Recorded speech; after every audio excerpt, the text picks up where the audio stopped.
শরীর তৈরি করা একটি সুন্দর বাগানে প্রথম পুরুষ আদম এবং নারী হবা বসবাস করত। কিন্তু শয়তান ছল চাতুরির মাধ্যমে সাপ সেজে আদম এবং হবাকে প্রলুব্ধ করল। সাপ জিজ্ঞাসা করল, এইসব গাছগুলির থেকে কি ফল খেতে ঈশ্বর তোমাদের বারণ করেছে?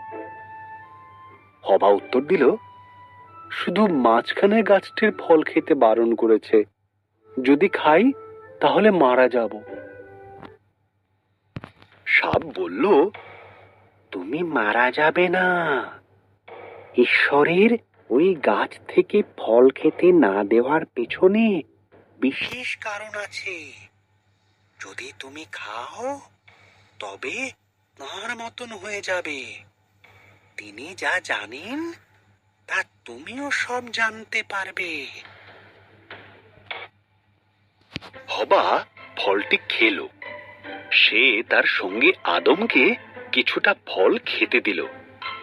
আদমও ফলটি খেলো এবং খাবার পরেই তারা এমন কিছু জানতে পারল যা তাদের জানা ছিল না। একটি বিষয় তারা জানতে পারল যে তারা উলঙ্গ ছিল। তারা পাতার বস্ত্র তৈরি করে নিজেদের লজ্জা ঢাকল। তারা আগে কোনোদিন ভয় বা লজ্জা পায়নি। তাই তারা বুঝল কিছু একটা ভুল হয়েছে। ঈশ্বর ডাকলেন, আদম, হবা। আদম উত্তর দিল, আমরা লুকিয়ে আছি, আমরা উলঙ্গ। ঈশ্বর দীর্ঘ শ্বাস ফেলে বললেন, তোমরা ওই গাছের থেকে ফল খেয়েছ, তাই তোমরা জানো। তখন আদম হবাকে দোষ দিল, আর হবা সাপকে দোষ দিল।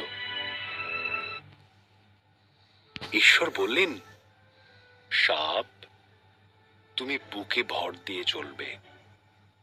এক নারীর পুত্র সন্তান তোমাকে পরাজিত করবে। হবা, তুমি কষ্টের সাথে সন্তানের জন্ম দেবে। আদম, তোমাকে খাবার সংগ্রহের জন্য অনেক কষ্ট করতে হবে।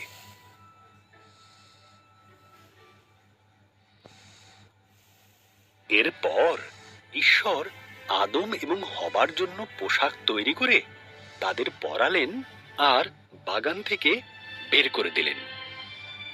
ঈশ্বর এক স্বর্গদূতকে জ্বলন্ত তলোয়ার হাতে দিয়ে সেখানে রাখলেন, যাতে তারা আর ফিরে আসতে না পারে।